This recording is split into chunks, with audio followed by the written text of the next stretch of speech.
నేను ఒక సక్సెస్ఫుల్ గైనకాలజిస్ట్ని, కానీ నా కూతురు నన్ను ఒక ఫెయిల్యూర్ మదర్ని చేసేసింది. మీలో ఎవరినైనా మీ మదరు కానీ మీ ఫాదర్ కానీ చీపురుగట్టుతో కొట్టిండ్రు. ఎందుకంటే మాకు భయం, మిమ్మల్ని ఎంత గారాబంగా పెంచుతున్నామంటే కొడితే ఏమవుతారో, తిడితే ఏమవుతారో అనే ఒక రకమైన టెన్షన్లో మేము మిమ్మల్ని పెంచుతున్నాం.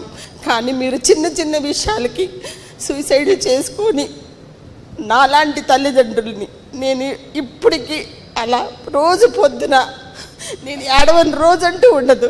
పిల్లలకి మీకు ఒక్క క్షణం వాడెవడో వద్దంటే మీరు చనిపోతారు. పరీక్ష ఫెయిల్ అయితే మళ్ళీ రాయండి, ఏమవుతుంది? అంతకంటే ఏమవుతుంది? మళ్ళీ ఇంకోసారి ప్రయత్నిస్తే తప్పే ఉంది, ఫెయిల్ అయితే తప్పేంటి? You have so many options. Live and show your future to your parents and start loving your parents. Thank you.